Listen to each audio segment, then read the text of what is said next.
디모데후서 3장 1절에서 5절 다 같이 봉독하겠습니다. 너는 이것을 알라. 말세에 고통하는 때가 이르러 사람들이 자기를 사랑하며 돈을 사랑하며 자랑하며 교만하며 비방하며 부모를 거역하며 감사하지 아니하며 거룩하지 아니하며 무정하며 원통함을 풀지 아니하며 모함하며 절제하지 못하며 사나우며 선한 것을 좋아하지 아니하며 배신하며 조급하며 자만하며 쾌락을 사랑하기를 하나님 사랑하는 것보다 더하며 경건의 모양은 있으나 경건의 능력은 부인하니 이 같은 자들에게서 네가 돌아서라. 아멘.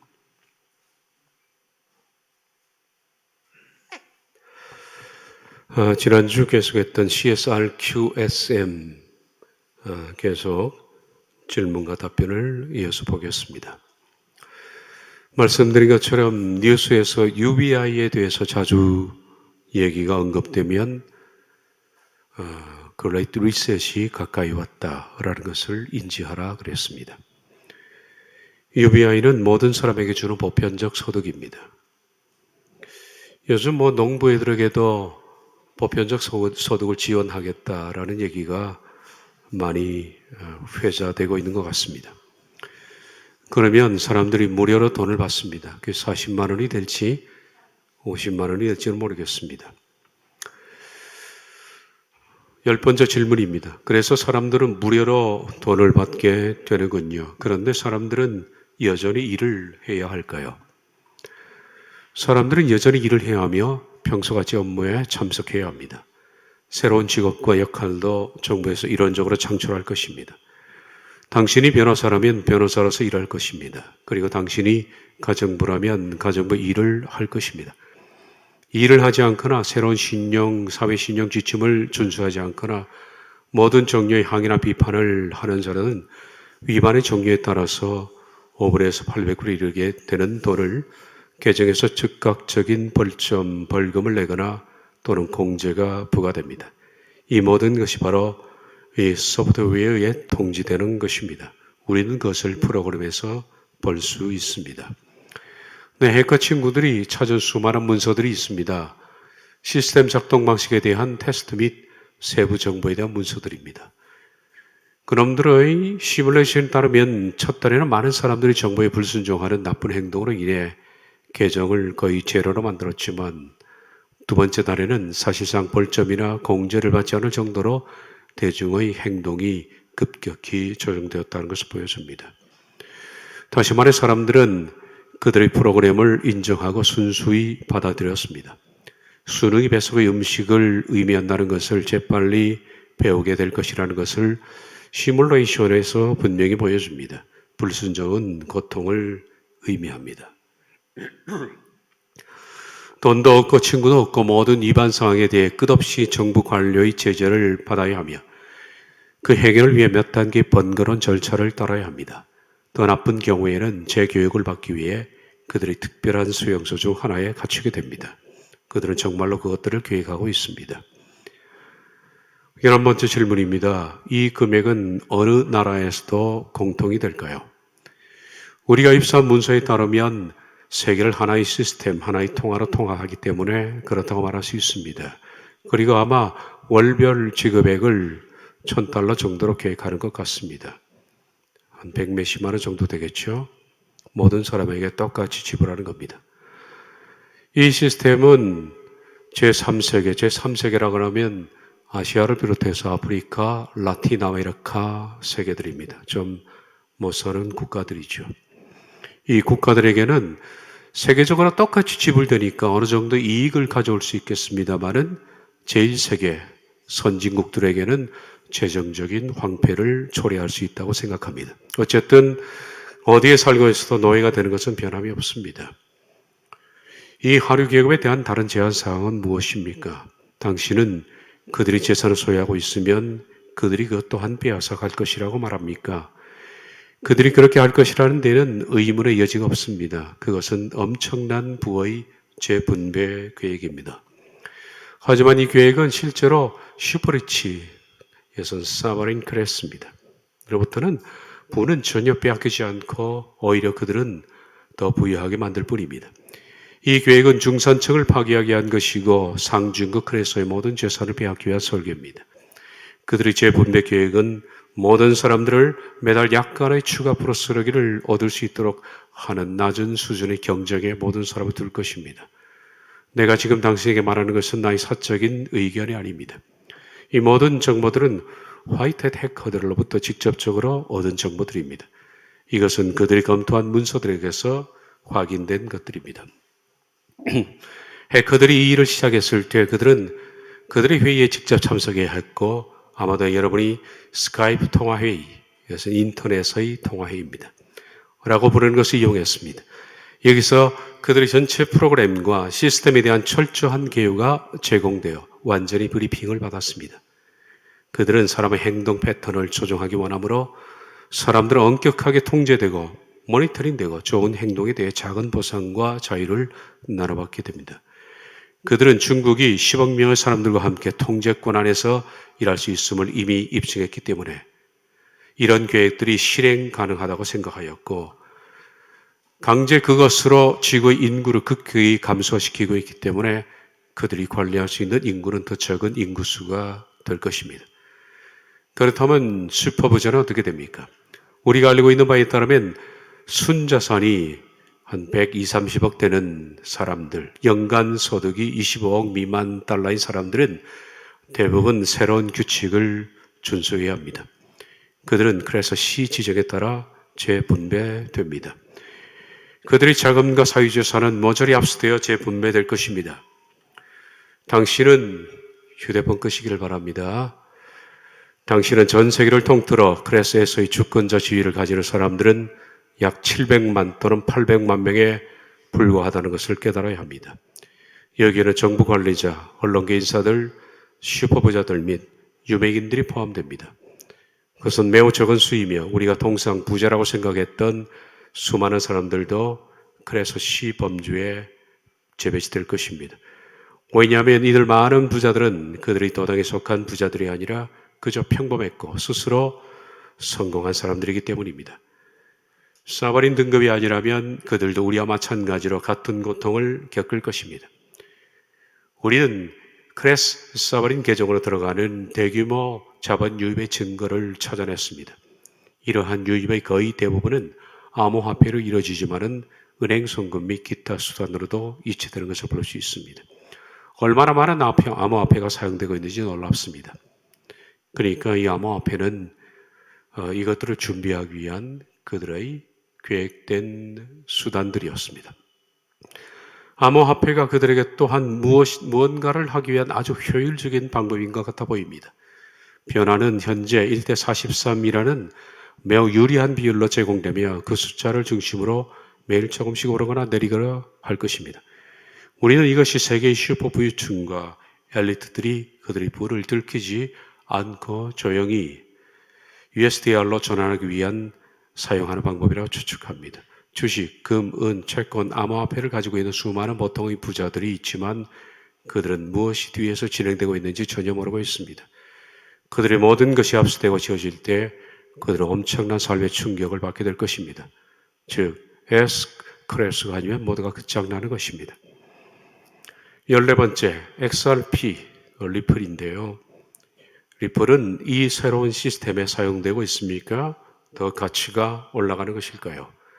우리가 알고 있는 것에 근거하면 리플을 포함한 모든 암호화폐는 전환 후에 무가치하게 될 것입니다.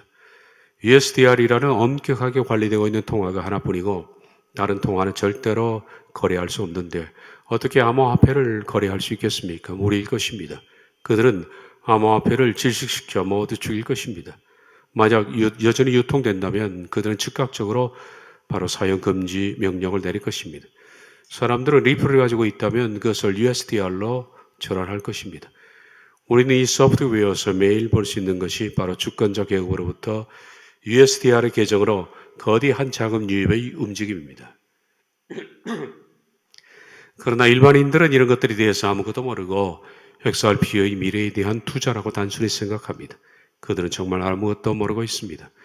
그렇다고 해서 리플사의 기술이 사용되지 않게 된다는 의미는 아닙니다. 오히려 사용되는 것 같습니다. 그렇다고 그것은 XRP가 투자 수단이라는 생각과는 별도입니다. 그렇지 않습니다. 그래서 노직 그래서 S의 계좌만을 위한 USDR로 부의 이전 수단이며 그것이 그것들의 존재 이유입니다. 15번째, 하지만 그들은 비트코인도 사용하고 있지 않습니까? 그것도 존재하게 될까요? 암호화폐가 종말을 맞이한다면 어떤 자산을 가질 수 있을까요? 일종의 별도 자본시장을 만들지 않는 한 암호화폐는 모두 사라져버리고 거래되지 않게 됩니다. 이것은 추측하는 것조차 의미가 없을 정도로 저는 확신합니다. 당신이 주권자 그룹인 S클래스가 아니라면 당신의 거래 자산은 더 이상 중요하지 않게 될 것입니다. 왜냐하면 당신은 그 자산을 만질 수도 없기 때문입니다. 주권자 계급이 아니라면 말 그대로 총 순자산이 $5,000 이상을 가질 수가 없습니다. 그러니까 보통 거의 98%가 이 가만 클래스입니다. 가만 클래스에는 자기의 재산이 $5,000. 그러니까 약 500만 원, 600, 700 정도, 그 정도의 재산 외에는 갖지를 못한다는 겁니다. 이 순자산은 은행 계좌와 은행에서 제공하는 돈, 그리고 소요가 있는 몇 가지 기본적인 것을 모두 포함한 것입니다. 집, 재산 또는 자동차를 소유할 수도 없습니다. 그때는 모든 것을 빌려서 사용해야 합니다. 정상적인 자금 조달은 있을 수 없고 오직 사회적 점수가 좋은 행동과 관련된 일종의 자금 조달만 있을 것입니다.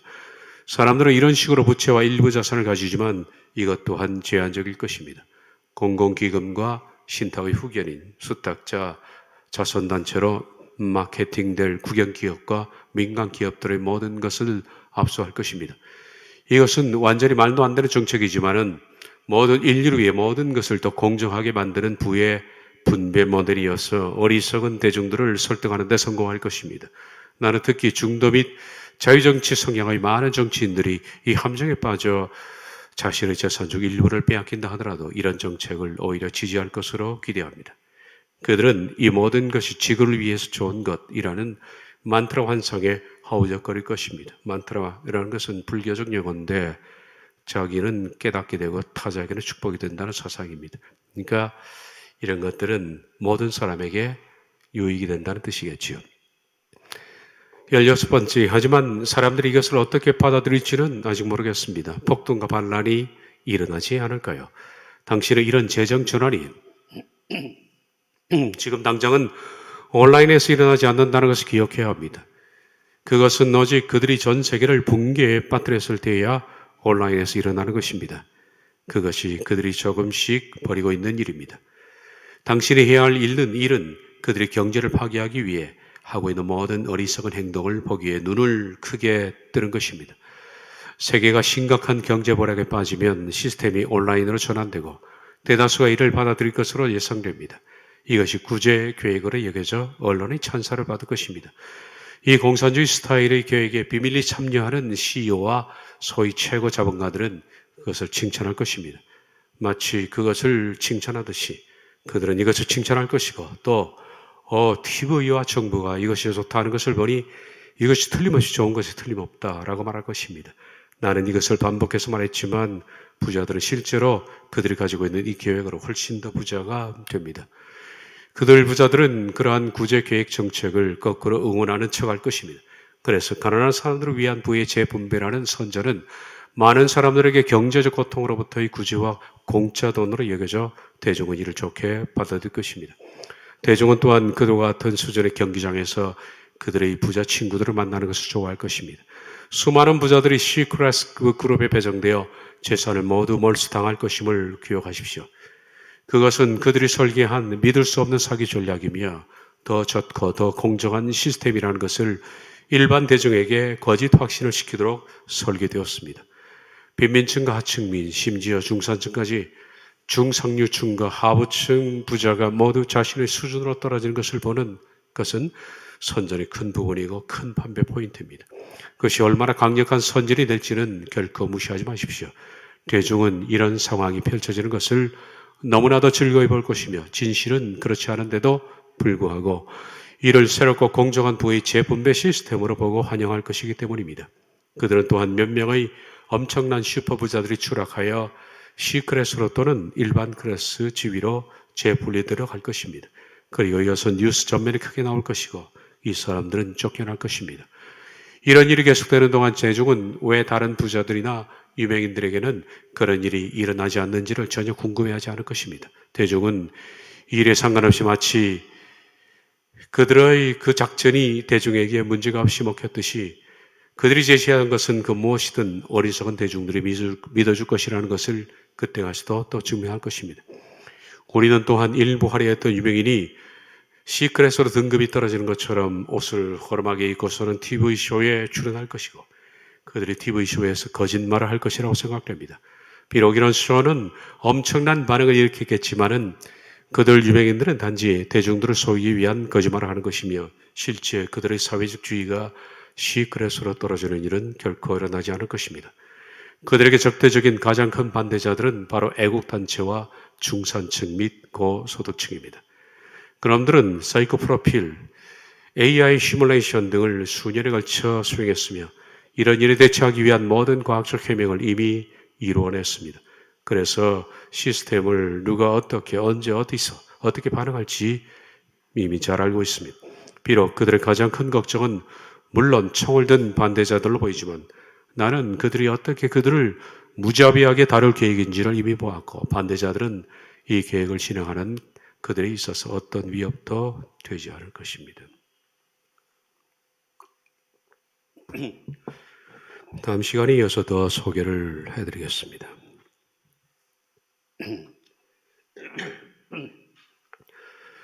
디모데후서 3장에 19가지 말세에 우리가 반드시 교제를 끊고 가야 할 사람들이 나옵니다. 돌아서야 할 사람들입니다. 가까운 사람이라도 우린 친하다고 오래 사귀었다고 한 교회에 있다고 그들을 용납할 수는 없습니다. 이제는 우리가 사람을 사귈 때가 아닙니다. 사람을 끊어내야 할 때입니다. 19가지 인간상 가운데 첫 번째 이기적인 인간들, 마지막에 오늘 교만함에 대해서 말씀을 드리겠습니다. 교만한 사람들에 대해서 돌아서라 그렇게 말합니다. 교만이라는 것은 큰 질병입니다.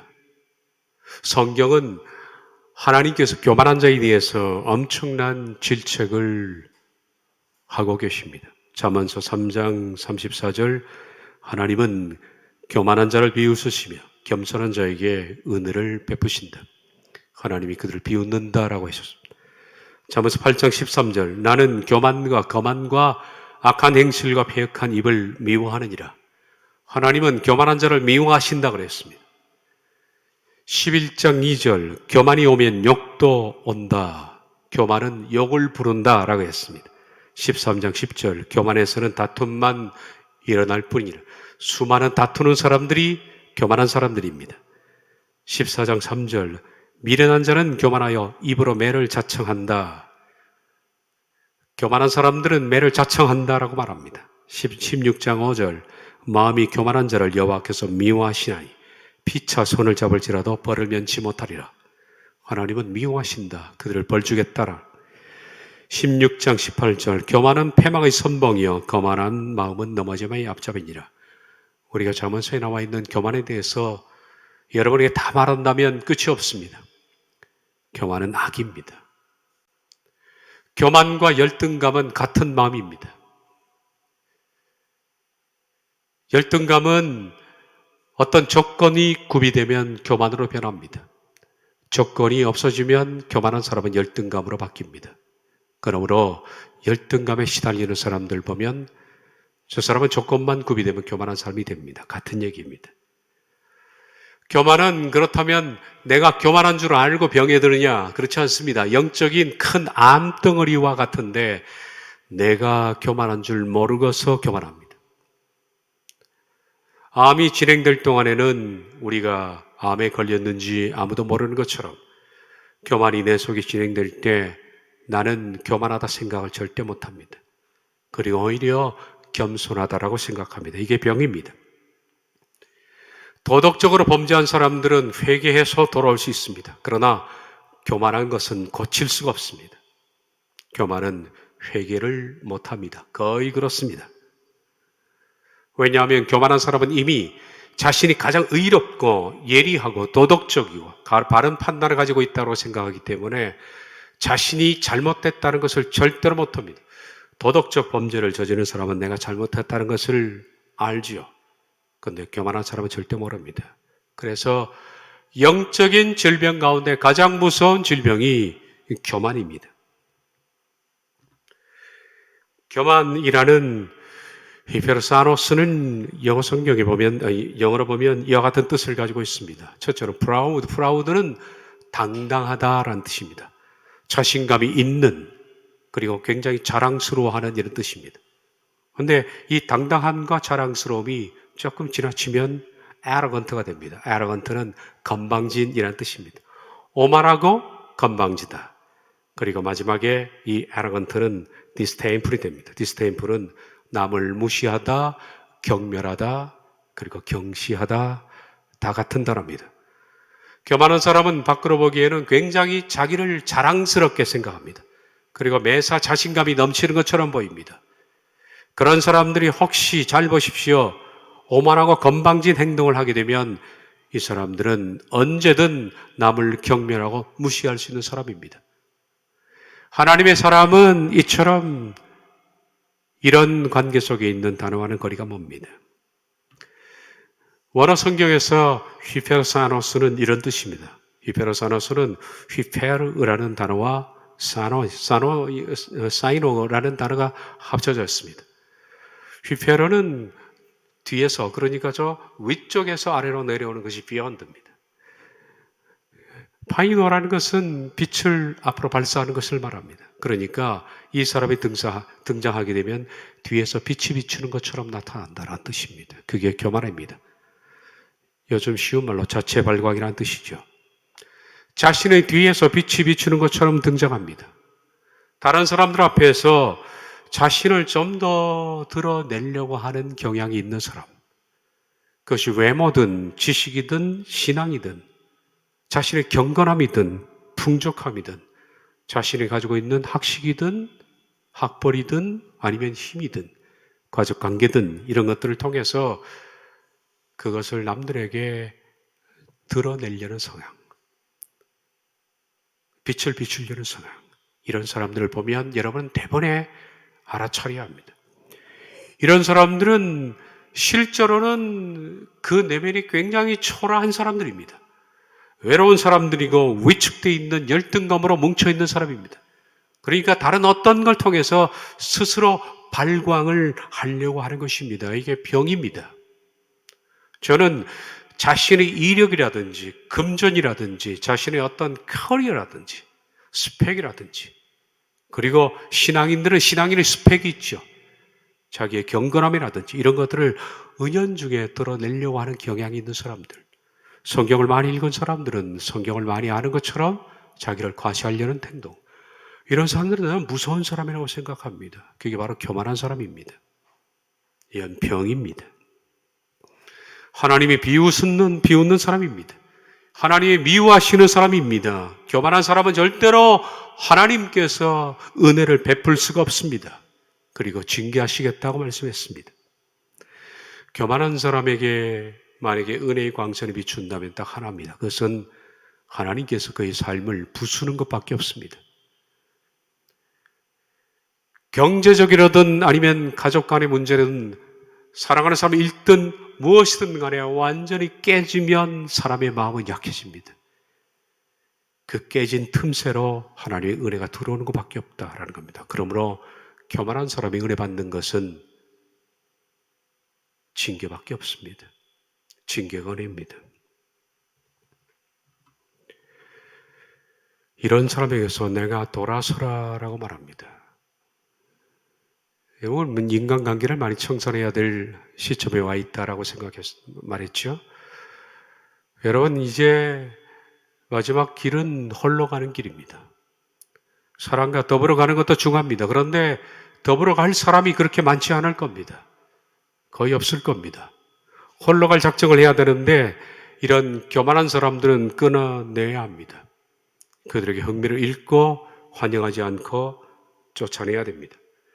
그런데 바로 교만에 대해서 정리해야 할 1번이 본인 자신입니다. 나는 그렇지 않은지 한번 자기를 점검해야 한다라는 것입니다. 누구를 말하기 전에 내 자신 속에는 이런 교만이 없는지, 내 속에 이런 성품이 없는지 발견하고 철저히 회개치 않으면 우리들은 하나님의 사람의 길을 못 간다라는 겁니다. 하나님은 저와 여러분의 교만한 성품을 고치기 위해서 우리의 인생에 얼마나 많이 개입하셨고 얼마나 많이 수고하셨고 얼마나 적극적으로 우리가 모르는 사이에 하나님의 이 일을 해오셨는지 여러분 잘 모르고 있습니다. 제가 전도서를 강의하면서 애트와 제만에 대해서 말한 적이 있습니다. 애트는 때로 번역되어 있고 제만은 기한으로 번역이 되어 있습니다. 하나님이 우리 인생의 때와 기한으로 우리 인생을 만들으셨다 이렇게 말씀을 드렸죠.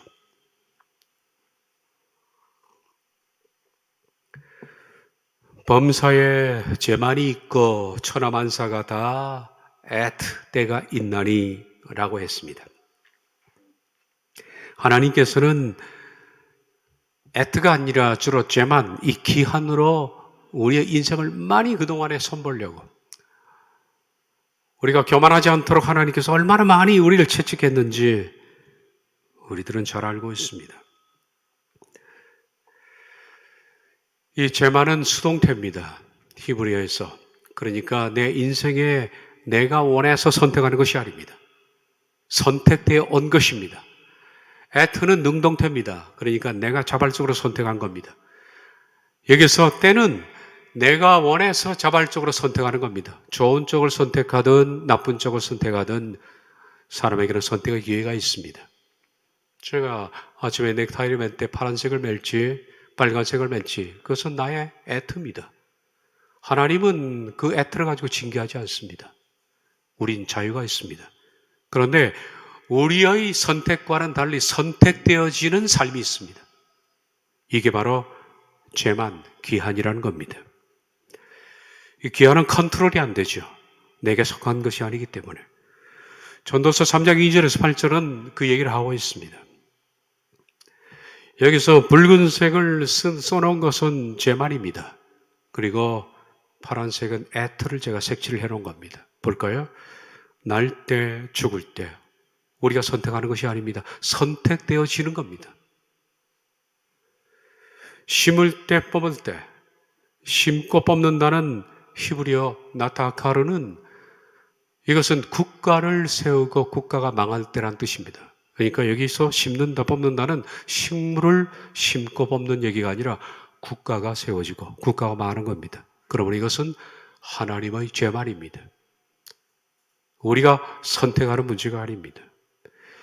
죽일 때, 치료시킬 때 이것도 하나님이 죽이시고 하나님이 치료시키시고 하는 얘기입니다. 그리고 이것도 제만에 속하는 겁니다. 헐 때, 세울 때, 이 헐 때, 세울 때라는 히브리어는 건축 용어니까 집을 무너뜨리고 집을 세우는 것은 여러분의 선택입니다. 집을 세울 때, 집을 무너뜨릴 때, 울 때, 웃을 때 이것도 선택되어진 겁니다. 우리가 웃고 싶다고 우는 게 아닙니다. 그냥 갑자기 내게 울음이 들어오는 겁니다. 슬퍼할 때, 춤출 때, 돌을 던져버릴 때, 돌을 거둘 때 이것도 다 우리 선택입니다. 안을 때, 멀리할 때, 찾을 때, 잃을 때 이거 하나님의 선택입니다. 죄만입니다. 찾을 때, 잃을 때, 지킬 때, 버릴 때, 찢을 때, 꿰맬 때, 잠잠할 때, 말할 때, 사랑할 때, 미워할 때, 전쟁할 때, 평화할 때. 쭉 보면요 28가지인데 28가지 가운데 14가지가 내 인생에 내가 선택할 수 없는 선택되어진 수동태 제만입니다. 그리고 14가지는 내가 자발적으로 선택할 수 있는 능동태 애트입니다. 그러므로 우리 인생은 절반은 뭔가에 의해서 컨트롤이 되고 절반은 내가 선택하는 것으로 구성됩니다. 우리 인생이 그렇습니다. 하나님께서는 이 모든 우리의 인생 가운데 하나님이 컨트롤할 때가 있습니다. 우리 아무것도 할 수 없습니다. 태어날 때 우리가 정할 수 없는 것처럼 죽을 때도 우리가 정할 수 없습니다. 근데 우리에게는 선택할 수 있는 기회가 있습니다.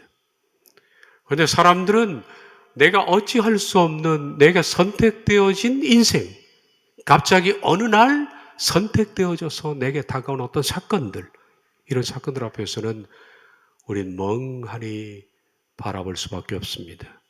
우린 수동태입니다. 내가 할 수 있는 것이 아무것도 없습니다. 이럴 땐. 살면서 느끼지만은 우리가 할 수 있는 것은 이럴 때 아무것도 없습니다. 해도 되지가 않습니다. 늪에 빠진 것 같을 겁니다. 오히려 발버둥을 치면 칠수록 더 깊이 빠질 뿐 내가 스스로 그 늪에서 헤어나올 수 있는 방법이 없습니다. 왜냐하면 수동태 제만 기한은 하나님의 것이기 때문입니다. 하나님께서 그렇게 하셨기 때문입니다. 이 Z와 M만 이 두 가지 상황들로 우리 인생들은 엮어져 있습니다. 제만은 말씀드린 것처럼 태어날 때, 죽을 때, 그리고 역사적 상황. 어떤 역사는 전쟁, 어떤 때는 평화, 번영, 어떤 때는 폭동이 일어나고, 어떤 때는 역사가 뒤집어져서 살 수가 없는 때, 극빈할 때, 이럴 때 우리가 선택할 수 있는 건 아닙니다. 연세 드신 분들은 어려운 시대를 거쳤습니다. 보릿고개를 거치고 6.25를 거쳤습니다. 일제를 거쳤습니다. 그것은 본인의 탓이 아닙니다. 선택되어진 인생을 사신 것뿐입니다. 그런 분들은 지금 현재 태어나서 살고 있는 젊은이들 보면 너무 평화스럽죠. 부럽기도 할 겁니다. 그러나 그것은 그들의 복이기도 하지만은 하나님께서 그들의 인생에 개입해 놓으신 겁니다. 아무것도 할 수 없습니다. 우린. 그저 우리들은 내게 수동태로 들어온 인생을 맞이할 방법 외에는 아무것도 없다. 슬픔도 춤추는 상황도 내가 결정할 수 있는 것이 아니다. 지금은 웃지만은 내일 갑자기 슬픔이 닥칠지 모릅니다. 오늘 슬프지만은 내일 갑자기 햇빛이 비칠지 모릅니다. 내가 결정할 수 있는 문제가 못 된다는 겁니다. 이 제만은 수동태입니다. 하나님이 결정하신다는 것입니다. 하나님께서 왜 이 수동태 제만을 우리 인생에 허락하셨을까요? 목적이 뭘까요? 하나님께서 그렇게 하신 이유는 말씀드린 것처럼 너희는 너희 인생의 한계를 느끼고 겸손해라는 뜻입니다. 우리는 할 수 없다는 것을 알아야 합니다. 한계를 느끼고 겸손해라. 인생은 내 힘으로 결정할 수 없습니다. 해결할 수도 없습니다. 수많은 난제들이 있습니다. 그 앞에 아무것도 할 수 없습니다. 그렇기 때문에 인간은 끊임없이 이 재만 앞에 스스로 연약함을 발견하고 얼마나 우리가 나약한지, 우리가 비참한지, 초라한지 이걸 발견해서 다른 일상을 살아갈 때 겸손하게 머리를 숙이고 살아라는 하나님의 뜻이 그 속에 있다라는 겁니다. 신의 뜻에 복종해라. 한없이 작은 모습으로 위대하신 분 앞에 서서 살아가라는 뜻이 있는 겁니다. 하나님께서 우리에게 귀에 대고 직접 말씀을 안 하셔도 여러분 인생 가운데 하나님은 수없이 이런 가르침을 가르쳐 오셨습니다. 우리가 써놓은 글이 아니라 인생을 체험하면서 우리는 얼마나 많은 교훈을 받은지 모릅니다. 그러므로 하나님께서 주신 제만은 우리 인생의 나약함을 일깨워주는 하나님의 위대한 선물입니다. 왜냐하면 사람은 나약해봐야 그것을 철저히 깨달아야 겸손해져야 인간이 인간다워지는 겁니다. 그리고 그런 사람이 삶의 진정한 가치와 행복을 느끼기 때문입니다. 교만한 사람들은 행복하지 않습니다. 교만한 사람은 항상 마음이 불안합니다. 파괴적입니다. 그리고 겸손을 잃은 사람이 마음이 부드럽고 평안한 사람 봤습니까? 못 봤을 겁니다. 신의 뜻에 복종하고 낮아 엎드려진 사람들이 인생의 행복을 발견하고 그 마음속에 겸손한 사람들이 그 온유에서 오는 행복을 발견하기 때문입니다. 우리는 내 인생에서 내가 선택할 수 없는 수동태 재만 때문에 당황할 겁니다. 갑자기 발생하는 일들, 내가 할 수 있는 방법이 없을 때 우리는 어떻게 됩니까? 내 인생이지만은 내가 주인공이 아니라 관객이 됩니다. 그냥 관중처럼 멍하게 바라볼 뿐입니다.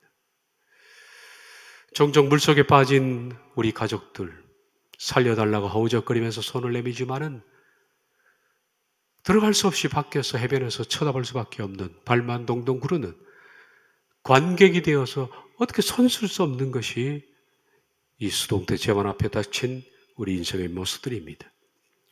아무것도 우리가 할 수가 없습니다. 이럴 때는 그저 하늘을 바라보고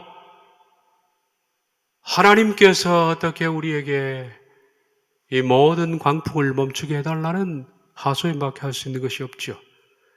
그것도 모릅니다. 광풍이 앞으로 더 세질지 아니면 어느 순간 광풍이 멎을지 그것은 하나님의 결정에 따른 것이기 때문에 우리들은 그저 하늘만 바라보고 있다. 그 시종을 인간은 측량할 수 없다. 전도서 3장 14절을 보면 그와 같이 나와 있습니다. 하나님이 이같이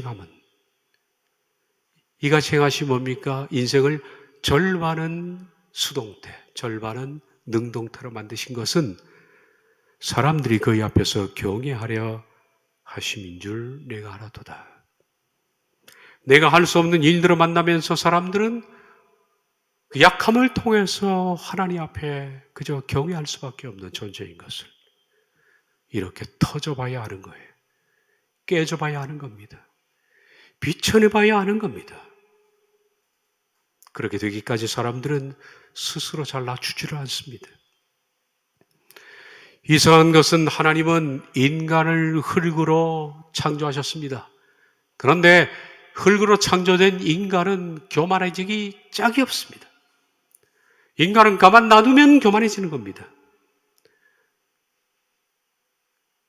본 재료가 흙인데도 뭐가 그렇게 교만할 것이 있는지.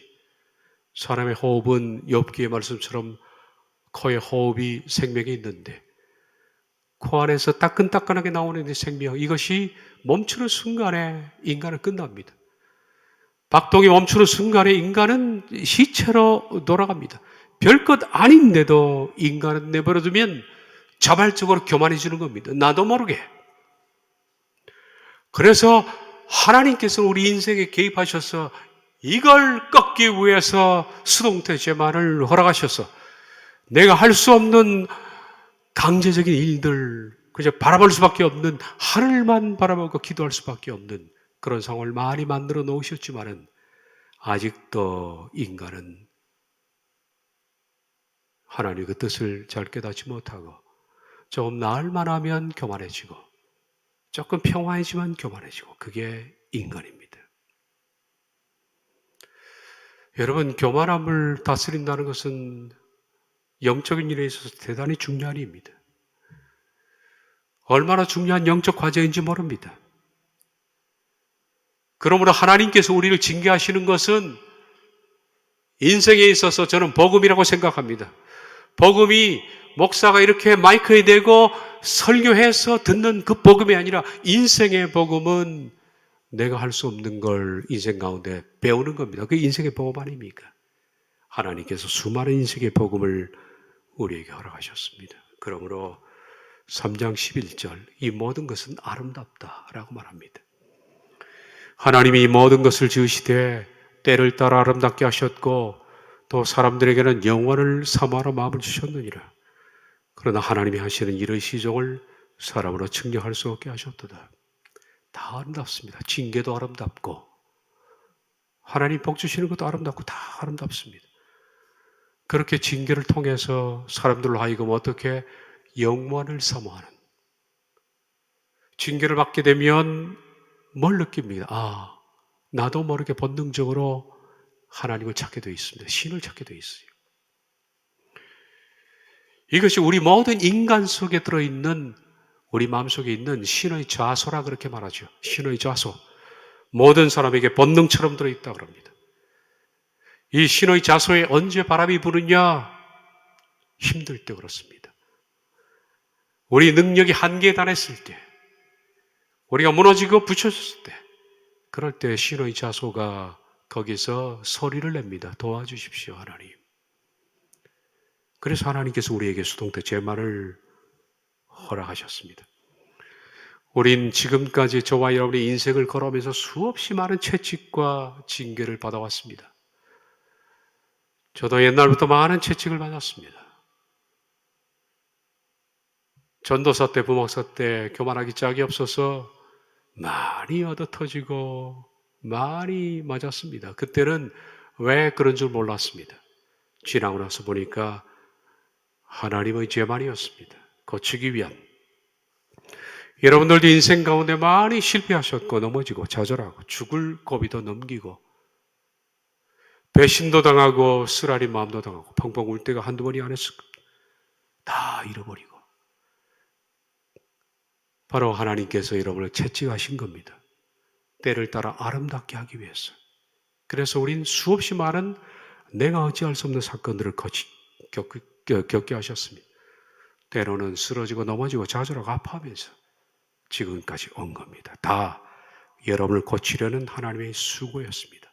그리고 이제 우린 지금 역사적으로 마지막 시간들을 보내고 있습니다.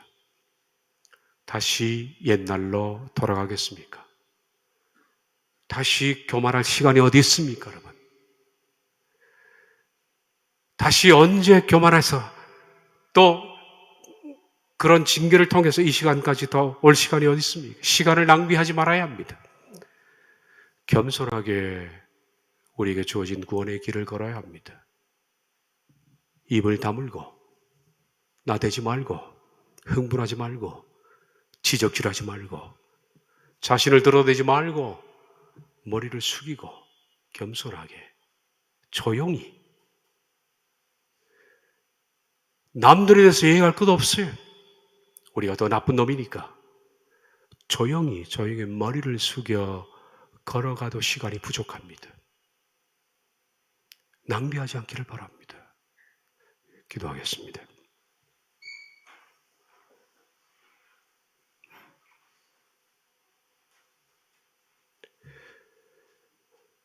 자비하신 하나님, 지금까지 하나님께서는 얼마나 많은 수고로 우리의 인생을 채찍해 오셨고 다뤄오셨는지 모릅니다. 우린 과거에 눈물도 흘리고 아파하고 힘들어하고 좌절할 때 그 모든 것들이 하나님께서 우리의 인생의 겸손을 가르치기 위해서 그러셨습니다. 지금 이 시점까지 왔습니다. 더 이상 돌고 돌 시간은 없습니다. 더욱 머리를 숙이고 마지막 때 좁은 길을 잘 걸어가게 하옵소서. 예수님의 이름으로 기도하옵나이다. 아멘.